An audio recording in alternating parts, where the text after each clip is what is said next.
علامه ابن قیم رحم الله د یو بزرګ ډیره د عبرت واقع راخسته ده. وایي دا بزرګ ناجوړو مریضو صاحب د کشف و د کرامتو دوه شاګردان دي، یا متعلقین دي، یا د پیر دی هغه مریدان دي، یا استاد دی هغه شاګردان دي. دا ورته راځي دی دو په خپل پاس پر لار مشوره سره وکړي چې راځي دی استاد ناجوړ دی د زړه درانیول لپاره به شی ورواخلو بازار توی شری چې شو راغلی سیب ډیر طاقتمند دي، موسم د سیب دی تازه مې ورسېدل سیب راواخستل یو یا دوه کیلو یا سیر یا پاو یا څونه چې راخستې دي یا دړه یا څونه چې راخستې دي مثال، خو قیمت یې ادا نه کړي ورته برته موږ واپس په دې لار راځو به قیمت را ادا کو. سړی شناخته دی یا دکاندار رڼی والا شناخته دی هغه پروت والا شناخته دی ورته به ډېر ټیک دی صحیح دی ډېر ښه دی سبا پیسې راکړي مازدیګر به راشي اوس ماتې نشته. مثال درته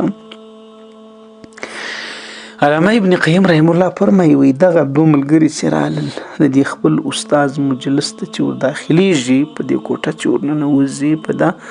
خونه چې ورننوځي د چا کوم ځای دی د بسترا وار دلته دی پروت دلته دی موجود دی چې په ورننوځي وایي هغه ویل سبحان الله استغفر الله الله اکبر کبیره څه تیارې کوي را مخصور څومره تیارې کړه هلله خیر خدای خیر کې څه روان دي څه پیښ دي. دا ملګری په دې خپل دوست پوهیږي د شاګردان په دې خپل استاد پوهېدل چې صاحب د کشف د کرامتو د حال سړی دی. نو یو بل ته وکتل وی والله چې ما ورته ورځو له دې وجې سره استاد لا لیدلی نه یو چې لا یې ناشنا خبره وکوي دا څه تیارې کوي را مخ شو څه تیاره سوله مجلس ټول تیارې کوي ډک شو وجه ضرور ده مریدان دي په خپل پرفورېږي. نو یو بل ته وکتل باره ورتل چې وروره څه واجه ده ظلم به نیسي هغه ورته نه چاته خو به د خبر نیسي غیبت خو نیسي یا موږ په دې لارې څه به د خبر نه کړی ورته نه. دغه واقعه دغه د یو د لوی ولی الله واقعه د داسې بزرګانو واقعه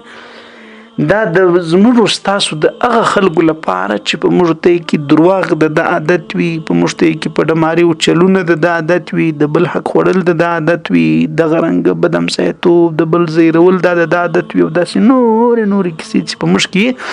تاسو خالي دی واقعي ته وګورئ لږ پنځنی واخلي لږ عبرت واخلي. وې د خپل ملګرو په خپل پاس کې مشوره سره وکړه چې بابا نور خو سم نه دی خو د سیب می د سړي سره واخستل کېدای شي په دې سیبو کې خبرې ترڅو چې واپس یا برته ورکړو یا به خبر ور سره خلاص کو چې دا قیمت به ادا کړو چې سیب زموږ په ملکیت کې راسي یو وجه نور بل نه معلومیږي خبره په سیبو کې ده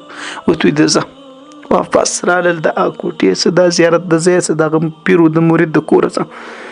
رالل هغه بازار له هغه منډي له هغه دکان له باره ورته صاحب غوړتو لاول قیمت سودی 10 روپۍ 10 درهم وخت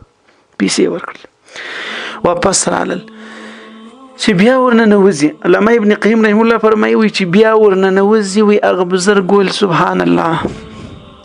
دې ته ډیر تعجب وکم چې مخ کې تیاره څومره تیاره و کدی ته تعجب وکړم چې اوس بیا غ تیاره څنګه جر ختم مسول آیا مخکې ګناه شروع و چې روان ولو به توبه وست وې د ملګری چې ورل بار د خپل استاد او پیرو مرشد ورته چې خامخا به یو ماتسته حال شان راشیس څه شان ولو څه واجو څه کیسه یو پلاتیاري کوي په مخ راخستي واست اوس بیا خیرت دی بیا ختم مسوله واجه چې شو بل سم شي رغ کړو څه کیسه وې دې د خپل ټول حالات ورته ویل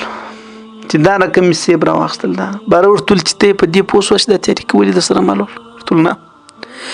ولدي وجه چې تاسو په خپل اپاس کې دا یو ملګری ودی بل ته غل جوړ سوی ول یو ته په پیسې ورکی ابل ودی بل ته تم ودی په پیسې ورکی ابل ودی په پیسې ورکی مونږ نه چې په دا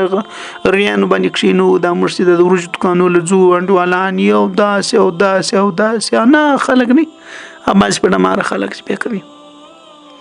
ای بجوب ستالي وي ته د زبې ورکم ابل زی مړی ورته په ما دې مینت طلاق سکه ته ورکه د زی مړی پر خپل ځان خپل مینت طلاق ابل به ابل ته پرتا دې مینت طلاق سکه ته ورکه هغه بیا څه درته سرغم په خلاص مر په خبرو باندې دغه باوجود د مینې طلاق دلته څه ضرورت دی موږ داسې ډبل درانه بارونه تړلي دي نو باره وتلې چې ورور دا د دې وجه دا تیاری کسته سره ملګری سوچ چې ستا دا یو ملګری دی بل ملګری ته په ځړ کې دا وچتې په پیسې ورکې بل اسلام دغه سیمه عملی نه خوشي انصاف د اسلام د انصاف دین دی اسلام د عدل او د صفائی دین دی اسلام دو نخرم نه قبلې كونوا عباد الله مخلصين څنګه آیات قرآن وما امروا الا ليعبدوا الله مخلصين اخلاص بدی پس مانځ کې اخلاص بدی په حج کې حج سره بنوري خبرې نه تړي چې راشه د کلی په دکانداري کې الته ورته لیکي چې حج صاحب حج پلان کوي هغه مړي خوشاله سي چې پورا کوي ته یا خلیا جوړ سره ولیک مثال درته مولوی پلاني مولوی شیخ الهند مثال درته اے د الله بندگان خاکساری عاجزی صداقت رښتینولي صحابه کرام تاریخ وګوري تاریخ د اولیاء خبر ری واوري چې پوسو